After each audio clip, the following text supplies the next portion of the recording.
राज ठाकरेंची उद्धव ठाकरेंना पुन्हा टाळी, एकत्र येणं राहणं कठीण नाही. राज ठाकरेंचं मोठं विधान. आमच्यातले वाद आणि भांडणं महाराष्ट्रापुढे खूप छोटी. महेश मांजरेकरांना दिलेल्या मुलाखतीत स्पष्ट वक्तव्य.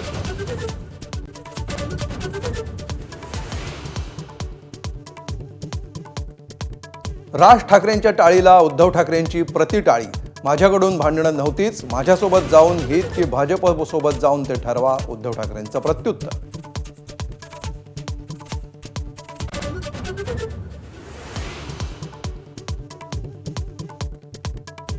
हिंदीची सक्ती केल्यानं मनसे आक्रमक. मुंबईतील असलफा भागामध्ये मनसेचं निषेध आंदोलन.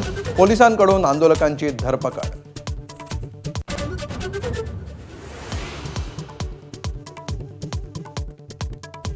हिंदीच्या सक्तीला विरोध करणारे इंग्रजीच्या सक्तीविरुद्ध का बोलत नाहीत? मुख्यमंत्री देवेंद्र फडणवीसांचा राज ठाकरेंना सवाल.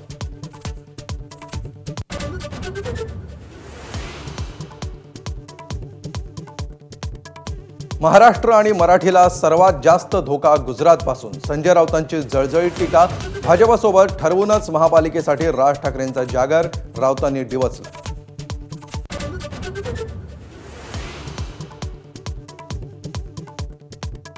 यवतमाळ जिल्ह्यातल्या कारेगाव पारधी बेड्यावर हंडाभर पाण्यासाठी जीव पणाला. साखळी करून विहिरीत उतरत पाणी भरण्याची वेळ. आतापर्यंत 6 ग्रामस्थांनी गमावला पाण्यासाठी जीव.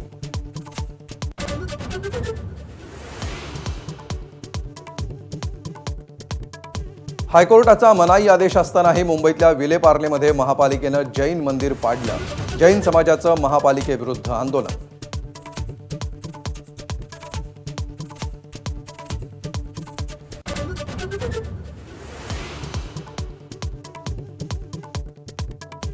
सोलापुरातील प्रसिद्ध न्यूरोसर्जन डॉक्टर शिरीष बळसंकरांची स्वतःवर गोळी झाडून आत्महत्या.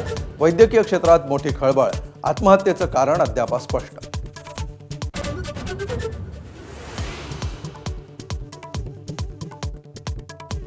दीनानाथ आणि डॉक्टर घैसासांविरोधात चकार शब्द न बोलणारा ससूनचा अहवाल जाळून टाका.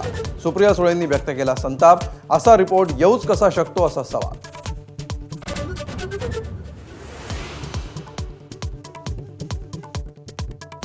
बीडच्या गहिनीनाथ गडाच्या नारळी सप्ताहानिमित्त फडणवीसांची उपस्थिती. तर मंत्री पंकजा मुंडे आणि सुरेश धस एकाच मंचावर. सुरेश धस यांच्या मतदारसंघातील कार्यक्रमात दोन्ही नेते एकत्र.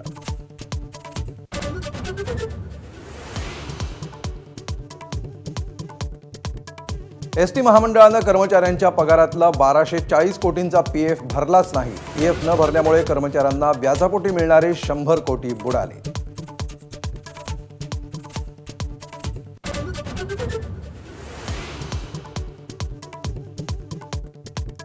पुढील 2 दिवस मराठवाडा आणि विदर्भात तापमान वाढीचा अंदाज. अकोल्यामध्ये काल सर्वाधिक 44.2 अंश सेल्सिअस तापमानाची नोंद.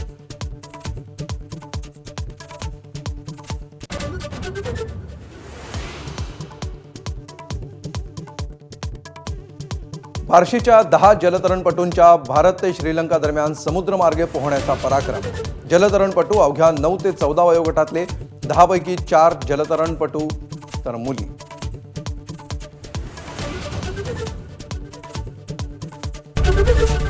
एबीपी माझा, उघडा डोळे बघा नीट.